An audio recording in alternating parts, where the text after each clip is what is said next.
Hello and welcome to the Black Cat Bushcraft channel.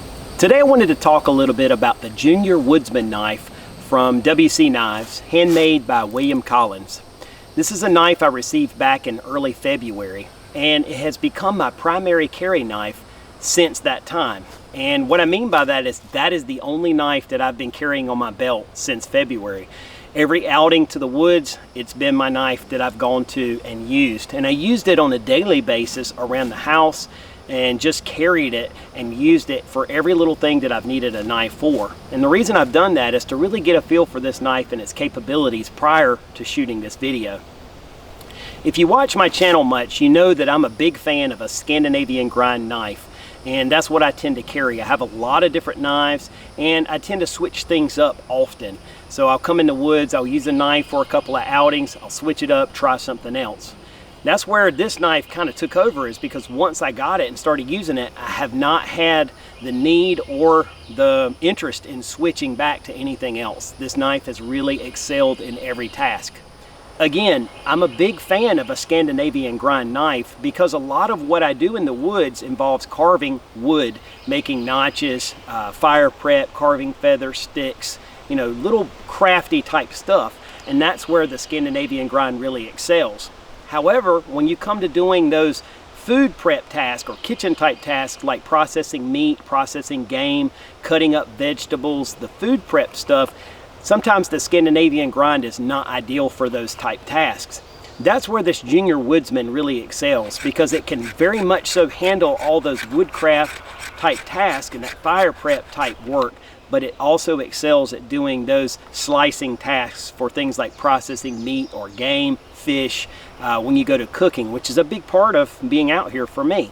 So where a Scandinavian grind knife excels really well at certain tasks, this Junior Woodsman excels at everything that I do, and hence why it's become my primary carry knife, and honestly my favorite knife to use. And that's a powerful statement for me, because I always say I have a few favorite knives but never a favorite. This one really has become like my favorite because of the way it performs and how well it does with everything that I tend to do in the outdoors.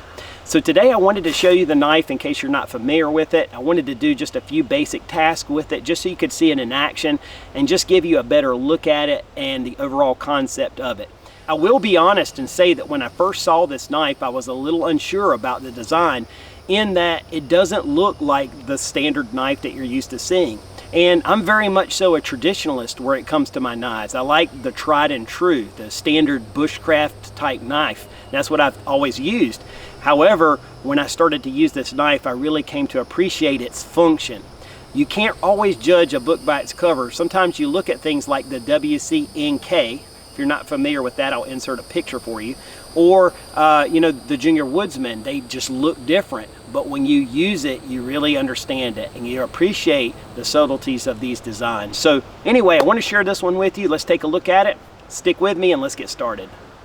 Just before I get started demonstrating some of the capabilities of this knife, I wanted to give you a quick rundown of its design. The handle on this knife is as comfortable as any handle on any knife that I've ever held. William uses what's called the Coke bottle shaped handle, and he calls it a 3-position grip. And the reason that is you can obviously hold it as a standard grip, which is very comfortable in your hand. And whether you turn that thing backwards for those chest lever cuts, no matter how you hold it, it's comfortable in your hand. There's no hot spots, and it just fits. It feels comfortable. You want to hold this knife. The second position is to choke up on the blade like this. So I'm taking my ring or my pinky fingers and putting right here in this notch, and then I can hold the blade itself for fine carving, using the tip of the knife with more control. So in other words, choking up on the knife. The third position, not really something that's useful for this particular knife, but some of William's larger knives may be utilized this way. If you put your finger into the pinky lanyard and choke back on the handle, now you could use it to chop, and you have a really secure hold with that. Again, that's not something that I'm going to utilize with this knife or see myself using with this type of a knife, but it is possible. Choke back, standard position, and the forward position, and it's very comfortable in all of those positions. I challenge anybody to hold this knife in an angle where it's not comfortable. So that's the handle. The second thing to look at that really distinguishes this knife from other knives is the shape of the blade and the design. And every little shape of this blade is with intention and has purpose. And the more you use it, the more you really understand that design. Back here, right by your handle, you have a Scandi grind portion of your knife, which obviously is the section of the knife where you tend to make feathers, where you do that fine carving, planing down of certain materials depending on what you're doing, and this excels for that. You also have here the belly of this knife, which blends from the Scandi into a saber grind. And that belly is just fantastic for slicing meat. I've used it for processing fish and other meats and processing vegetables, and it just slices like a champ. Much better than a standard Scandi grind knife. The nice thing about this is, while you have that, I believe William uses 11.5 degree angle on each side here, that angle maintains all the way up to the tip. So you have essentially a Scandi grind all the way to the tip, but it's blended into the saber to lend it to perform like a saber or even a full flat knife. It slices like those, but you still have that Scandi grind for carving wood. The other thing that's just fantastic about this knife is this tip right here. It is just like a little needle on the tip. However, if you look at it, and I know this won't show up on camera, it's not so thin and such that you're worried about it or that it's fragile. So it's a perfect tip. It's a balance between being very sharp for things like picking out a splinter or for getting into those notches and carving things out, real fine details with that, but still being robust enough that you're not afraid that you're going to snap it off when you're working with it or working on wood. Those are some basic things with the knife. We do have an exposed pommel back here, so you could use that, and that is a 90-degree spine, so if I didn't have a lanyard there, I could use it for scraping. You could obviously use it for hammering. Just everything about this knife design is for a purpose and just excels in its design. So that's a close-up of the Junior Woodsman. Let's put this thing to use. Alright, so let's start by using this little Scandi portion back here and a little bit of that curve as well. And I just have a piece of softwood here, and I'm going to carve out a feather stick.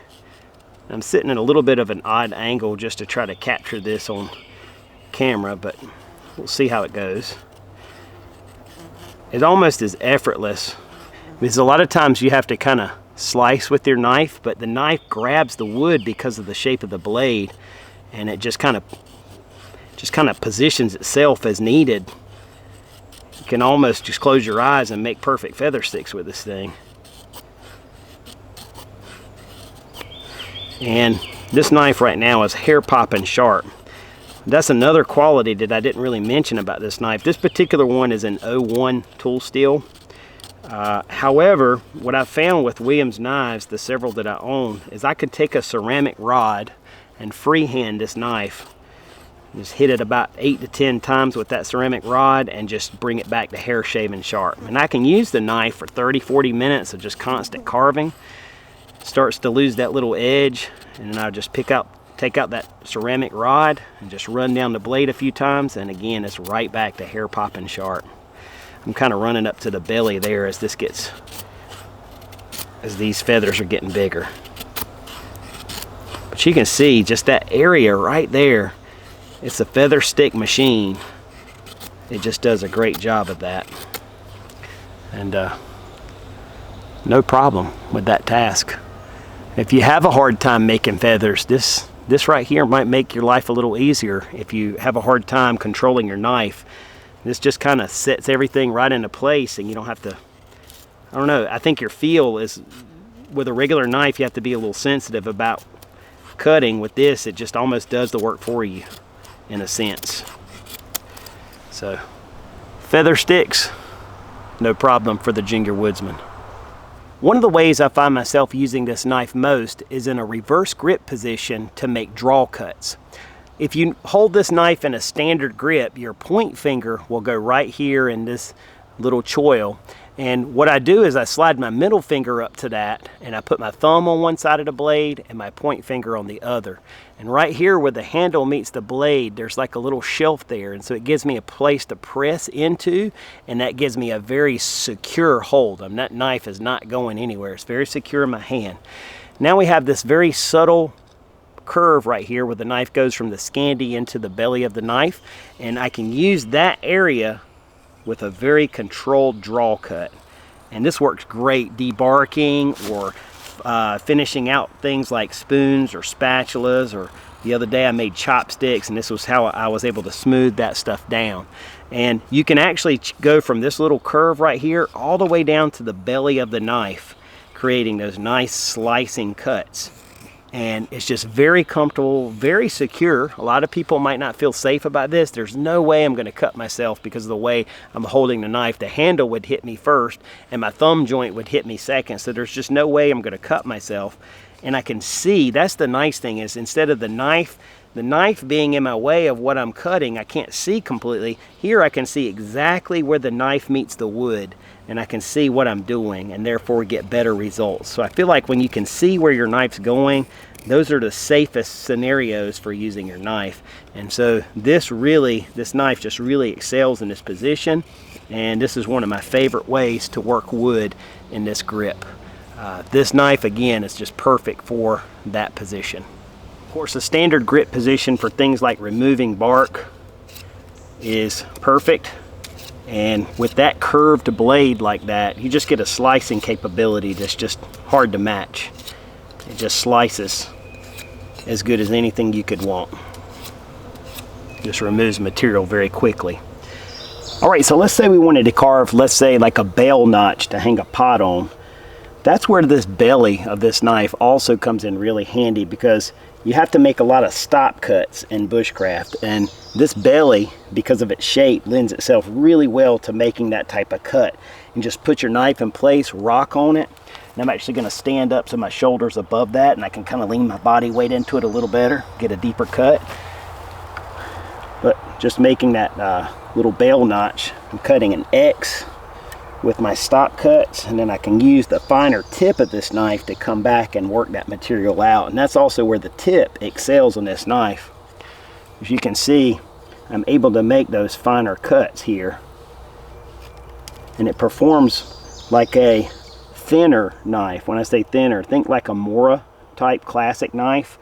Those knives are great for these little bushcraft tasks like notching and so forth. This knife performs just as well, and because of the larger belly of the knife, almost seems better, because things like these stop cuts are much easier with that. And again, once more, with this curved blade, it just cuts material so well. So little tasks like this knife excels. When I was talking to William, he said that he considered this as the perfect bushcraft knife, and I agree, because it does so well with all of these types of tasks. I'm just using that tip to kind of get up underneath that little beak there. This is also the same way when you see people carve like wood spirits and things, where they make birds and owls and things like that. This is how they make the beak. But again, it's a perfect notch to use for hanging the bell of your pot. If you have a wire bell, like say a Pathfinder bush pot, this is what I use often to hang that. But you can see how I'm using that tip, and it's able to get right up under that little point there, and then using the belly and those rocking cuts I should say, I'm able to get through and remove that material very quickly and easily.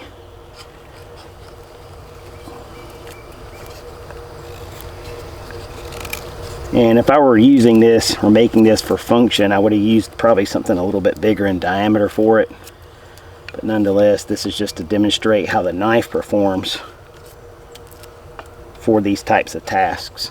Again, you can see that tip's able to get right up under there, just like a fine crafting type knife or carving type knife. It can get in there and do all of those fine tasks just as well because of that little bitty tip. A little piece there. There we go. Right, so you can see what I got there. Using that tip, you're able to get up under there and clean that hook out really well. And having the branch here makes it automatically a perfect notch to use for hanging your pot from a tripod or whatever type of setup. So again, this knife excels with these little bushcraft tasks. Another thing that this knife does really well is just a reversed grip for a chest lever cut. And when you put that knife right there at that scandy and it goes into that little belly, you've got that curve there, this thing will bite through material like nothing else. I mean, it just hogs wood off right there. Anytime a blade has a curve, we know that that's going to slice through material better than a straight blade. And this is no exception right here. You've got all that power from that chest lever grip, which is very comfortable again with this knife, the way the handle's contoured. And you have the advantage of those curves to help bite through that material. One of the concerns that I've heard some people raise about these knives that William makes with the multiple grinds on a single blade is it hard to hone or sharpen in the field? And I've actually found that this knife is as easy as any knife I own to keep hair popping sharp in the field. And the reason that is because, as I mentioned before, William uses a single angle from the scandy portion to the tip. Even though there's that saber grind there to make this knife a better slicer here in this front belly portion of the knife, it's the same angle from scandy to tip at the very fine cutting edge. So what I found is that with just a single ceramic rod, I can keep this knife running in the woods, hair popping sharp at all times. It's very simple. I just pinch the rod here in my hand and I lay the blade so that the scandy portion touches the rod, and I can see when that edge mates perfectly with the rod, and just simply lightly slide down towards the belly. And I know some people will probably freak out because I'm pulling the knife back towards my hand. I've literally done this thousands of times and I've never had a single problem with it, never cut myself. So it seems to be working for me. Now I just come back on the opposite side and slide down to the tip. This is a very light motion. You want to be very gentle with that, as it doesn't take much to maintain that very fine edge on this knife. That's it. If I do this 5 to 8 strokes on each side of this knife, it brings back that edge again to just a hair popping sharp edge. And I don't know how well this will show up on camera, but you can see I've been using this knife a lot today and just barely touched it a few times, and it's just razor sharp, as you can see right there. So again, this is as easy as any knife that I own to keep hair popping sharp in the field.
Alright, so as you can see, this knife really can perform well in the woods, and the reason I like it so much is because it doesn't just do some tasks well, but it does every task well. Everything that I need it to do, it excels in those individual tasks.